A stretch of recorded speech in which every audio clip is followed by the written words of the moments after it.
leitura do livro de Apocalipse.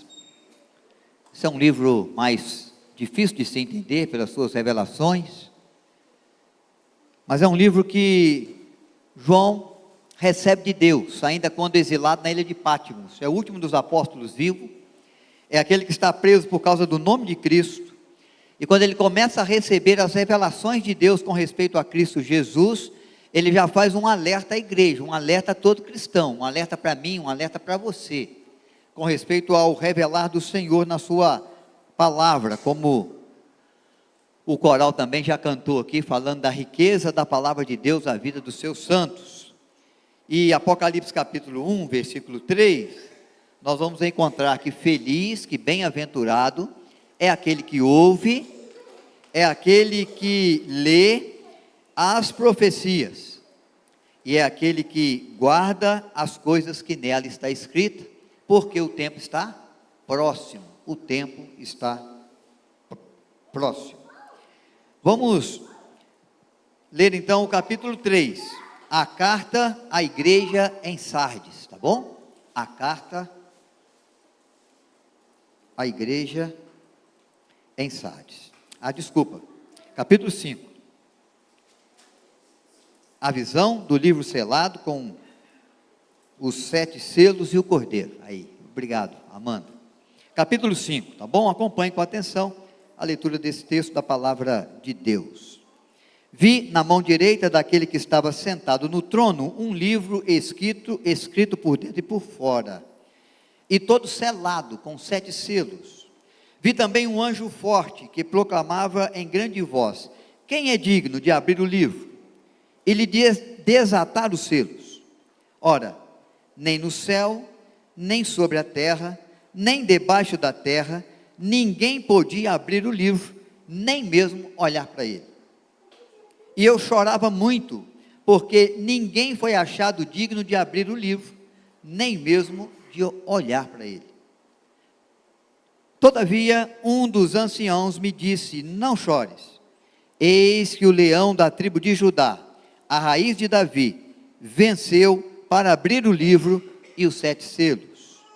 Então vi no meio do trono um dos 4 seres viventes, e entre os anciãos, de pé, um cordeiro, como tendo sido morto.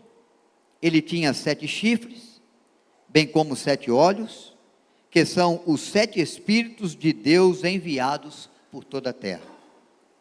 Veio, pois, tomou o livro na mão direita daquele que estava sentado no trono, e quando tomou o livro, os 4 seres viventes e os 24 anciãos prostraram-se diante do cordeiro, tendo cada um deles uma harpa e taças de ouro cheias de incenso, que são as orações dos santos. E entoavam um novo cântico, dizendo: digno és de tomar o livro, de abrir os selos, porque fostes morto, e o teu sangue comprastes para Deus os que procedem de toda tribo, de toda língua, de todo povo, de toda a nação. Vi e ouvi uma voz de muitos anjos ao redor do trono, dos seres viventes e dos anciãos, cujo número era de milhões e milhares de milhares, proclamando em grande voz: digno é o cordeiro que foi morto, de receber o poder, e a riqueza, e a sabedoria, e a força, e a glória, e a honra, e a glória, e o louvor. Então ouvi que toda criatura que há no céu, e sobre a terra, debaixo da terra, e sobre o mar, e tudo que neles há, estava dizendo àquele que está sentado no trono, e ao cordeiro: seja o louvor, e a honra, e a glória, e o domínio, pelos séculos dos séculos. E os 4 seres viventes respondiam: amém. Também os anciãos prostraram-se e o adoraram. Que Deus acrescente graça ao nosso coração, na leitura que fazemos, na reflexão que fazemos da sua palavra. Feche os olhos, vamos orar. Somos gratos, Pai, por esse tempo de adoração e culto, pela tua presença, que faz desse momento um momento muito especial para nós, pela ação do teu Espírito, que é capaz de iluminar o nosso coração, para compreender as verdades da tua palavra. que ela fale a nossa vida, que ela nos dê, ó Pai, a possibilidade de render toda a honra e toda a glória ao Cordeiro que foi morto, a Jesus, o nosso Senhor e Salvador, para nos assentarmos à sua mesa, como aqueles que o glorificam, como aqueles, ó Pai, que são honrados por sua graça, mas que vivem para a honra e glória do teu nome. Oramos em Cristo Jesus. Amém. Muito bem, irmãos e irmãs, na nossa reflexão hoje eu quero lembrar algumas verdades desse texto de Apocalipse, que não é tão difícil de compreender, de entender, ele é mais claro, quem sabe um dos mais fáceis de entender, né? Desse livro, cheio de visões, né? Cheio de figuras representativas, mas que traz a visão do propósito de Deus e do trono de Deus e da pessoa de Cristo glorificada, exaltada pelo próprio Pai, à direita de Deus Pai Todo-Poderoso, de onde há de vir julgar vivos e mortos. Aqui, manifestar do Cordeiro que foi morto. E nós hoje nos assentamos à mesa da Santa Ceia, para comer do pão, para beber do cálice, para receber das bênçãos, da graça, do agir de Deus por meio de Cristo, Cordeiro que se deu por nós na cruz do Calvário. João está sendo levado diante do trono de Deus. Ele está agora em visão, né, de toda a igreja do Senhor, representada pelos 24 anciãos, representada também ali aqueles que foram alcançados na velha aliança, na nova aliança, no período da era da lei, no período da era da graça, que estão diante do trono de Deus, graças ao Cordeiro. Algumas questões que eu quero lembrar, né? Que traz para nós a importância do Cordeiro de Deus. Esse é o nosso tema, a importância do Cordeiro de Deus que foi morto, o valor daquele que deu a sua vida por nós, daquele que ocupou o nosso lugar lá na cruz do Calvário. Então, a importância de Cristo, Cordeiro de Deus, que tira o pecado do mundo. A primeira coisa que eu quero lembrar é que sempre existiu no coração de Deus, no propósito de Deus, a salvação do perdido. Quando surge a queda no Éden, já tem o Senhor um propósito na sua mente, no seu coração, de resgatar o pecador, de dar para o homem a possibilidade de voltar ao paraíso, de ter o homem não apenas como a coroa da criação, feito à sua imagem e semelhança, mas como herdeiro do seu reino, como um povo seu, filhos e filhas do seu coração, da sua alma. E esse propósito de Deus é revelado nesse livro que está nas mãos de Deus, o Todo-Poderoso, que se assenta no trono, com um livro escrito por dentro e por fora, mas selado com 7 selos. Quando João contempla o Senhor no seu trono, e contempla nas mãos do Senhor, um livro com propósitos que envolvem a humanidade, sobretudo com propósitos de perdão, de graça, de favor, de misericórdia, de amor grandioso, ele se alegra com certeza. Mas o verso 4 menciona que ele se entristece, que ele chora. E por que ele chora? Porque apesar de saber que há propósitos de Deus, que há desígnios de Deus que pode abençoar o ser humano, que pode alcançar o coração do pecador com perdão, não tem ninguém que pode abrir o livro. Não tem ninguém que pode tornar realidade todo o propósito de Deus. Não, ele não vê ninguém no céu, ele não vê ninguém na terra, ele não vê ninguém nas profundezas da terra, e quando ele percebe que os desígnios de Deus são bons, são coisas que cooperam para o bem daqueles que o amam, são perfeitos, são de graça, são de favor, são de amor, são de compaixão, são de misericórdia, mas não podem ser revelados, não podem ser executados, ele chora.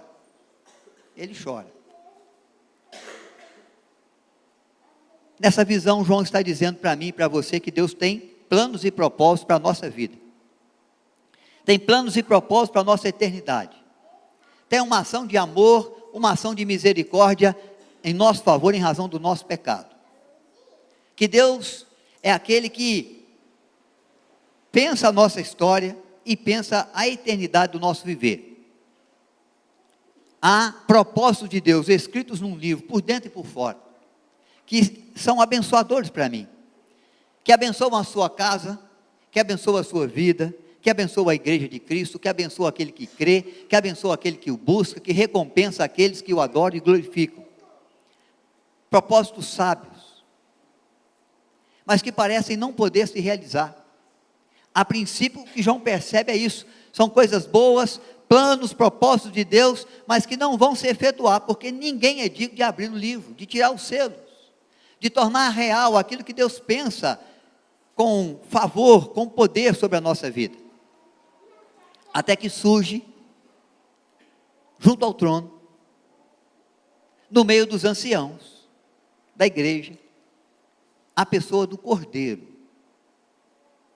E o Cordeiro vai chegar com toda a autoridade diante do trono, vai tomar da mão direita de Deus o livro, vai tirar os selos, para que os propósitos de Deus pudessem se realizar, se cumprir.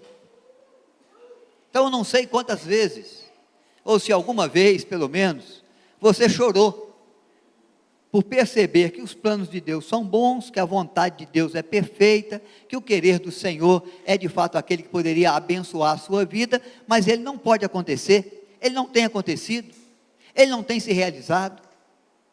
Eu vejo João chorando, o apóstolo chorando, diante do trono de Deus, porque ele percebe que ninguém poderia abrir o selo, que o plano e o propósito bom do Senhor não pode se realizar. Mas se você ainda não chorou por imaginar algum propósito ou plano de Deus que você gostaria que se realizasse, mas não se realizou ainda, eu tenho certeza que você já chorou quando você percebe que a boa vontade de Deus às vezes não aconteceu por causa da nossa obediência, por causa do nosso pecado, por causa da nossa iniquidade, por causa das nossas impossibilidades. Porque cada vez que pecamos, que desobedecemos, que não damos ouvidos a revelar de Deus para nós, que não cumprimos a palavra de Deus e que desobedecemos o Senhor, alguma coisa de dano, de consequência de um pecado, de um erro, acontece na nossa vida, e gera tristeza ao nosso coração, e gera choro, gera lágrima no nosso rosto. Então João está aqui, entendendo a importância do Cordeiro, porque se os planos de Deus se realizam para nós, para a salvação do perdido, é porque Jesus Cristo, o Cordeiro, se apresentou como Filho unigênito do Pai, para romper os céus, para visitar a terra, e para realizar junto à terra, o propósito de salvar o perdido, por seu amor, por sua graça, por seu favor, por sua vontade. Então Jesus é o Cordeiro, que João vê junto ao trono de Deus, aquele que tem aspecto de que foi morto, e foi mesmo morto. Jesus deu a sua vida por nós, ele pagou o preço do nosso pecado, ele padeceu a nossa morte, ele que era Deus, e sendo Deus, assumiu forma humana, padeceu os sofrimentos que o ser humano padece sendo Deus, se submeteu à situação e à circunstância de morrer na cruz do Calvário, morte de cruz. Cordeiro que nos é enviado pelo Pai, que agora está na visão de João junto ao Pai, que tem autoridade para tomar o livro, para abrir os selos, porque ele é aquele que veio cumprir o propósito do Pai na terra,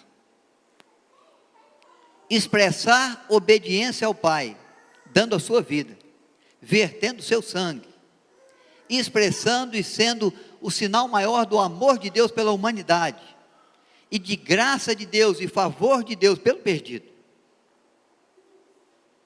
Então Cristo, na figura do Cordeiro, ele toma o livro, ele tira os selos, ele é aquele que vem, como Cordeiro de Deus, cumprir o propósito do Pai Celestial.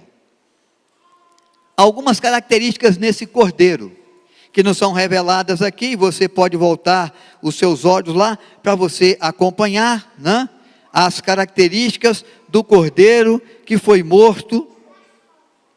Ele tem 7 chifres, ele tem 7 olhos, ele tem 7 espíritos que andam por toda parte da terra. O texto está aí, revelando características do cordeiro que está diante do trono de Deus. Os chifres representam a autoridade de Cristo. Normalmente os governantes, os reis, os juízes, quando eles iam alcançando o seu poder e alcançando a sua autoridade, iam conseguindo de fato viver, né, e conseguindo de fato conquistar terras, ou vilas, ou tribos, ou povos, ou aldeias. Ele ia crescendo em poder e ele ia fixando chifres nos portais da entrada da sua cidade, ou quem sabe nos portais de entrada do seu palácio. Uma autoridade governamental, uma autoridade de exército, que vinha vencendo, que vinha conquistando. Quanto mais chifres, quanto maiores os chifres, maior era o seu poder, maior era a expressão do seu domínio, do seu controle. Jesus, quando vai dar a sua ordem aos discípulos, no tempo da ascensão, de que eles deviam fazer discípulos de todas as nações, antes de ordená-los, antes de enviá-los, ele vai dizer assim, Mateus capítulo 28, toda autoridade me foi dada, no céu e na terra. E depois que ele declara o poder e a grandeza da sua autoridade, aí ele fala, ide e fazei discípulos de todas as nações. Jesus é aquele que tem autoridade sobre o céu, sobre a terra. João não via ninguém que podia com autoridade tomar o livro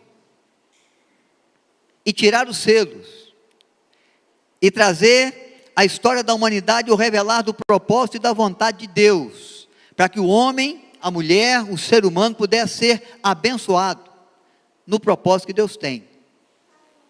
Mas ele encontra alguém que tem autoridade para tomar o livro, para abrir os selos. Aquele que recebe a autoridade sobre o céu e sobre a terra, e aquele que tem um nome acima de todo nome, Jesus Cristo, o Cordeiro de Deus, que foi morto em nosso lugar, em nosso favor. 7 chifres, poder perfeito, de um Deus onipotente, e nada pôde impedir o Senhor de cumprir o propósito de Deus. Nenhum ser humano, nenhuma situação, nenhuma circunstância, nenhuma outra autoridade, nada pôde impedi-lo de fato se tornar o Salvador daquele que crê. Há também as figuras, não só dos chifres, mas também dos olhos, da visão perfeita, do Deus onisciente, que conhece tudo, que conhece todos, que sabe o que se passa em cada coração, em cada vida, em cada viver, que é capaz de contemplar a sua história e a minha, que é capaz de ter planos que envolvem a sua vida e a minha vida, a sua casa e a minha casa, o seu trabalho, o seu sonho, a sua luta, a sua dificuldade, porque Ele é Deus que tudo sabe, que tudo conhece, que tudo vê, que vê o seu pecado e o meu, que contempla a sua tristeza e a minha, que vê o seu desespero, que sente às vezes quando você se sente abandonado. Um Deus que tudo vê, um Deus que tudo sabe, um Deus que tem de fato o olhar de fogo, que penetra o coração humano e a alma humana, e que até aquilo que a gente tem escondido de todo mundo, está bem claro aos seus olhos. Esse é o Cordeiro de Deus, que viu o nosso pesar, que viu a nossa dor, que viu a nossa aflição, que viu a nossa impossibilidade. Por isso tomou a atitude de agir em nosso lugar, de se entregar por nós, de pagar a nossa culpa, de verter o sangue inocente em favor do culpado, em favor do perdido. O Deus Todo-Poderoso, onipotente, o Deus que tudo vê, onisciente, E o Deus, é claro, que está presente em todo lugar, onipresente. Os 7 Espíritos de Deus, que percorrem toda a terra. Nós cantamos aqui, né? Onde está o nosso Deus? Está nos céus, mas também está no coração de cada um de nós. O salmista nos lembra no cântico que escreve: para onde me ausentarei da sua face? Para onde me esconderei? Aonde eu me esconderei do teu espírito? Se subo aos céus, lá estás. Se faço uma cama no mais profundo abismo, lá estás também. Se tomo as asas da alva e procuro me esconder nos confins dos mares, ou nas fendas das rochas, até ali me haverá de guiar a tua mão, e a tua destra me susterá. O Senhor Jesus, Cordeiro de Deus, é o Deus Todo-Poderoso, é o Deus onisciente, é o Deus onipresente. E Ele mesmo disse, quando também ordena a sua igreja: fazei discípulos de todas as nações, porque eu estarei convosco todos os dias, até a consumação dos séculos. Por isso o Cordeiro de Deus, na sua importância de poder, de conhecimento, de presença, como um Deus onipresente, é aquele que toma a atitude de se tornar o nosso Salvador.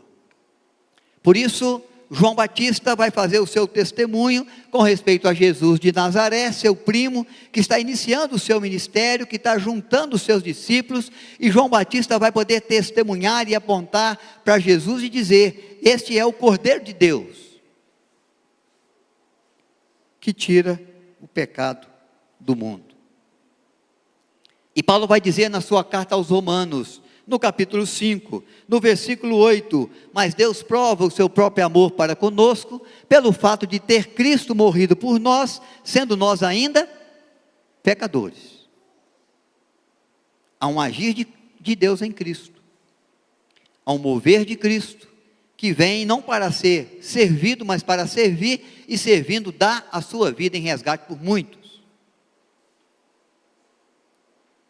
É por isso que Isaías, no capítulo 53, falando sobre o servo sofredor, o Salvador que viria, o Messias enviado por Deus,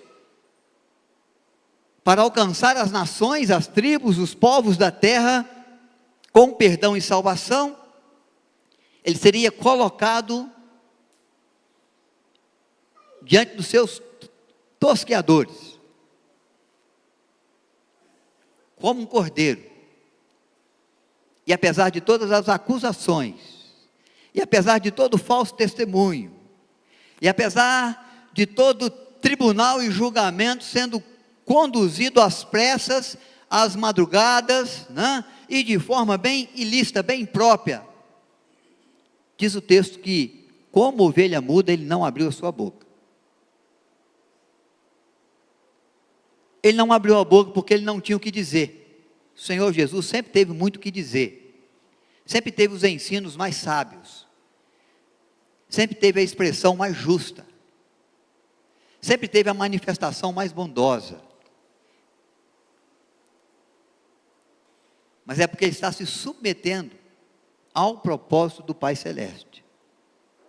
Há coisas escritas num livro que concernem ao propósito de Deus, ao querer de Deus, que fazia com que Cristo se calasse por submissão, por obediência, porque ele sabia que ele veio para se tornar o Cordeiro de Deus, o Cordeiro que vai ter que ser morto, o justo que vai ter que pagar pelos injustos. Então, mesmo tendo muito ao que dizer a Pilatos, mesmo tendo muito o que dizer diante dos seus tosqueadores, das autoridades judaicas no seu tempo que o acusavam, que levantavam falso testemunho contra Cristo, ele não abre a sua boca, ele se mantém em silêncio, ele se mantém em obediência, ele se mantém submisso à vontade, ao propósito de Deus, o Pai. Então ele é o Cordeiro de Deus, ele tem autoridade, porque é ele que deu a vida, é ele que verteu o sangue, é ele que tem importância, para mim, para você. Mas há uma segunda verdade que eu quero que você entenda comigo desse texto. A ação de Deus, o propósito de Deus, a submissão de Cristo, a condição de Cristo de Cordeiro de Deus, ela se dá em resposta às nossas orações, às nossas preces. Eu não vou ler todos os textos aqui, mas eu quero lembrar alguns textos do Velho Testamento, onde profetas, onde homens e mulheres de Deus oraram, clamando ao Senhor por sua misericórdia, por seu favor, por seu perdão, por sua compaixão, clamando ao Senhor pela salvação dos homens. Abacuque, o profeta, no capítulo 3, no versículo 1, no versículo 2, a oração do profeta Abacuque, ele começa a sua oração dizendo: tenho visto o Senhor das suas declarações e me sinto alarmado. Estava observando o propósito de Deus contra o pecado, num Deus que abomina o pecado, num Deus que pune o pecado, num Deus que cobra cada um de nós, cada uma das nossas atitudes, cada um dos nossos pensamentos, cada uma das nossas palavras. E a Bíblia diz que nós vamos prestar conta diante de Deus de tudo aquilo que fazemos, que pensamos, na maneira como agimos ou reagimos. E Abacuque estava se deparando com a justiça de Deus, e por isso ele vai fazer a oração e vai dizer assim: aviva, Senhor, a tua obra no decurso dos anos e do tempo. Tornando conhecido o teu propósito na sua ira, lembra-te da misericórdia. Quando o Senhor vier para punir o pecador em razão dos seus pecados, e aí nós estamos perdidos, porque não nos resta nada senão a eternidade sem o Senhor, destituídos estamos da tua presença, da tua glória, lembra-te da tua misericórdia. O romper dos céus por Cristo, o assumir figura de Cordeiro Pascual, Cordeiro de Deus, é ação de misericórdia do Senhor, em resposta à oração de Abacuque. A mão de Deus está agindo. A história do Senhor está acontecendo. A obra do Senhor está sendo feita. Mesmo diante da sua ira contra o pecado, Ele é misericordioso e compassivo em favor do pecador.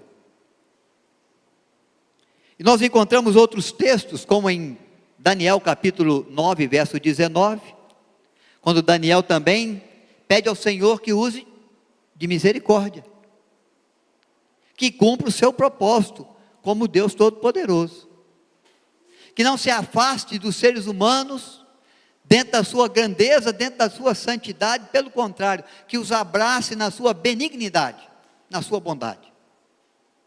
Não há bondade maior de Deus para nós, senão aquela que nos é revelada em Cristo. Ninguém tem maior amor do que esse, do que aquele que deu a sua vida por nós, quando éramos ainda pecadores. Isaías capítulo 64, verso 1, uma outra oração agora do profeta Isaías, ele vai dizer: ah, Senhor, rompe os céus e desce, faz os montes tremer na tua presença, visita o teu povo com a tua graça. É a oração do profeta, clamando pela vinda do Messias, clamando pelo agir maior de poder de Deus, que é capaz de pagar o preço do pecado da humanidade. Rompe os céus e desce. E o Senhor rompeu os céus e desceu na figura de Cristo, o Cordeiro que tem autoridade para tomar o livro e para tirar os selos e para tornar em realidade os bons propósitos de Deus em favor do perdido. Rompe os céus e desce. O versículo 8 revela essa verdade para nós. Deus é aquele que ouve a nossa oração. E quando tomou o livro, os 4 seres viventes e os 24 anciãos prostraram-se diante do Cordeiro, tendo cada um deles uma harpa e taças de ouro cheias de incenso, que são o quê? As orações dos santos. Há uma resposta de Deus ao clamor dos santos, ao clamor do seu povo. Deus ouve a sua prece, Deus ouve a sua oração. Deus atende você naquilo que você clama, naquilo que você pede. Há uma resposta de Deus, de compaixão, de bondade, de exortação. Há uma resposta de Deus, a sua fé, a sua confiança. Nossa oração, ela encontra o trono da graça, e na graça de Deus o seu favor. Essas orações, essas preces foram ouvidas, foram atendidas. É claro que foi no tempo de Deus, foi no momento que Deus resolveu agir, mas elas não caíram no esquecimento, elas foram ouvidas, elas foram atendidas. Deus vai juntando as nossas orações em taças de ouro, diante da sua presença, sobem a sua narina como aroma suave, incensos, que Deus recebe, para depois estender as suas mãos, e nos acudir, e nos socorrer, e nos abençoar, e trazer sobre nós a sua misericórdia, e manifestar junto de nós a sua graça, o seu favor, a sua bondade. Deus ouve, meus irmãos, a sua e a minha oração. Uma outra verdade que eu quero compartilhar com você é o resultado então, do sacrifício, da entrega do Cordeiro. Se ele vem pelo propósito de Deus, se ele rompe os céus até em resposta à prece dos santos, qual é o resultado da sua morte, da sua entrega na cruz do Calvário? Algumas verdades nesse texto que eu quero compartilhar com você. Primeiro, é a sua ação missionária eficaz. Verso 9, entoava um novo cântico dizendo, tu és digno de tomar o livro, de abrir os selos, porque fostes morto. Ah, então é porque ele foi derrotado? Não, é porque ele cumpriu o propósito do Pai. E com a sua morte, qual o resultado? Com o teu sangue comprastes para Deus os que procedem de toda tribo, língua e nação. A eficácia da proposta missionária de Deus em alcançar o perdido. Agora, há vidas, há pessoas de tribos, de línguas, de povos, de nações, que são abençoadas, que são enriquecidas, que são fortalecidas, pelo caráter de amor, de compaixão, de misericórdia, de entrega do Cordeiro que foi morto. Seu sacrifício é eficaz. Tem gente sendo comprada. Tem morto no seu delito e pecado recebendo vida. Tem gente precisando de compaixão, de misericórdia, de perdão, recebendo perdão, compaixão e misericórdia de Deus. Tem gente sofrendo os danos dos pecados e que agora vai vendo, vai vivendo a nova vida que Deus dá e vai recebendo, não dando pelo seu pecado, mas graça pela sua obediência, pelo seu caminhar com Deus, pela sua confiança no Senhor, por sua fé no Cordeiro que foi morto. O primeiro aspecto e resultado é a eficácia da ação missionária. Vidas estão sendo alcançadas, pecadores estão sendo salvos, perdidos estão sendo achados, a gente sendo abençoada por graça de Deus, porque o sangue do Cordeiro foi derramado, e esse sangue de fato nos purifica de todo pecado.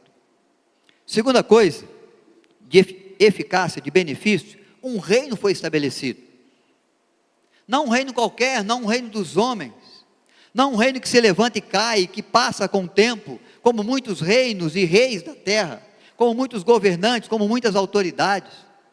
algumas que nós nem lembramos mais, nem sabemos nem quem é, mas que exerceram também a sua autoridade, o seu poder, que estabeleceram o seu reinado por algum tempo, mas um reino eterno, um reino de gozo, um reino de justiça, um reino de paz, estabelecido por Deus junto à terra por meio de Cristo, o Cordeiro que foi morto. Por isso que João faz aquele alerta: nós temos que ouvir, nós temos que ler, nós temos que obedecer, porque o tempo está próximo, o tempo do estabelecimento do reino de Deus. Diz a Bíblia que daqui a pouco, num fechar e abrir de olhos, no soar da última trombeta, o Senhor Jesus vai voltar, e vai levar todo aquele que nele creu, todo aquele que foi alcançado por sua graça, por seu favor, por seu sangue na cruz do Calvário, para viver com ele a eternidade que ele reserva àqueles que o amam. O novo céu, a nova terra, preparada pelo Senhor, que foi preparar lugar para mim e para você, para que onde Ele esteja, estejamos todos nós. Um reino de Deus estabelecido entre os homens. A preocupação de Pilatos é que Cristo quisesse tomar o governo do Império Romano, de César. Mas o que Jesus disse a Pilatos? Se preocupa com isso não. Meu reino não é desse mundo. Porque o reino de Cristo, o reino que Cristo estabelece, é o reino que não tem fim. É o reino que perdura para todo sempre. É o reino onde reina a paz de verdade, onde reina a justiça de verdade, onde não há mentira, porque Ele mesmo estabeleceu o caminho da verdade, o caminho da vida, o caminho que leva à presença de Deus. Resultados?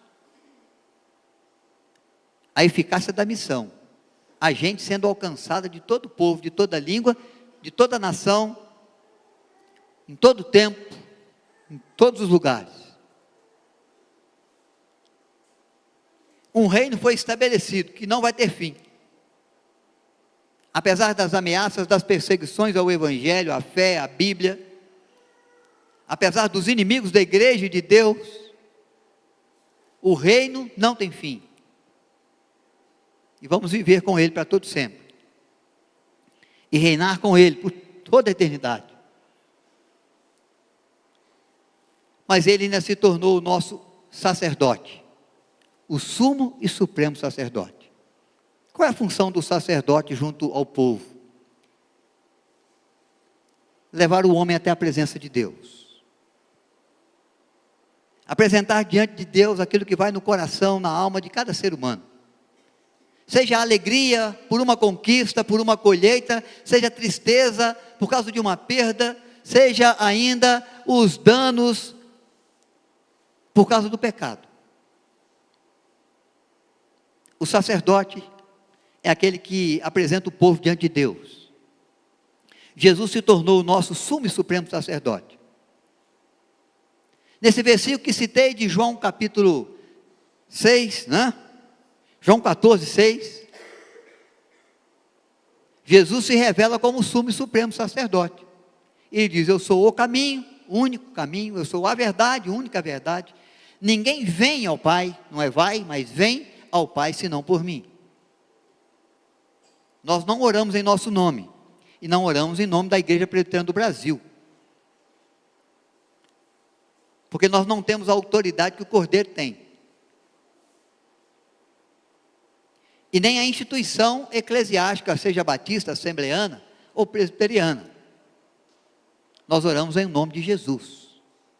Porque se queremos chegar à presença de Deus, com a nossa prece, com a nossa vida, com o nosso sonho, com a nossa luta, com a nossa dor, tem que ser por meio de Cristo. É Ele que nos leva. É Ele que nos leva até a presença do Pai. Ele é o Cordeiro que tem autoridade. Por meio de Cristo, o único e verdadeiro caminho. Não há outro. Não há outro jeito. Não há outra maneira. Não há como herdar a vida eterna, senão por Cristo. Nem que eu seja bonzinho, ninguém é bom o bastante. Nem que eu entregue o meu corpo para ser queimado. Nem que eu me empenhe aí numa missão muito gloriosa, muito eficaz, muito necessária ao viver humano. Nem que eu coloque os meus títulos, os lugares onde eu servi, as cadeiras onde eu sentei, para tentar adquirir a autoridade para herdar o novo céu e a nova terra, e para participar do reino de Deus. As portas dos céus vão se fechar para mim, porque elas não se abrem por nenhum mérito humano. Mas diz Paulo aos Efésios capítulo 2, que pela graça sois salvos, mediante a fé. Isso não vem de vós, é dom de Deus, não vem de obras humanas, para que ninguém se glorie. É a ação de Deus em Cristo, é a eficácia da morte, resultado da morte do Cordeiro Pascual, daquele que deu a sua vida por nós. Então, se essa é a eficácia, se esse é o resultado, eu quero levar você a pensar, né, em qual é a nossa obrigação então, qual deve ser a nossa resposta àquele que foi morto em nosso lugar. O texto vai me dizer que a minha primeira resposta tem que ser: a minha vida é vida do Senhor. A minha sabedoria, os meus recursos, riquezas, o meu nome, a minha posição social, tudo tem que ser dele. Verso 12.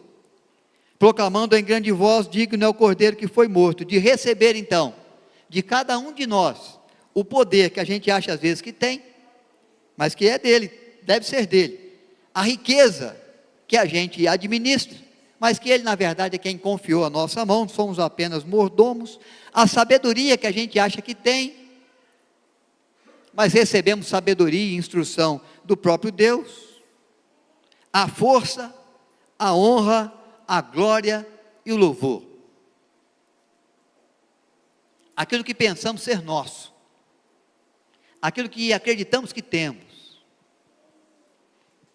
Diz os anciãos, a igreja, aqueles que representam a igreja, que tudo isso não é nosso, isso é de Deus, pertence a Deus, porque dele e para ele são todas as coisas.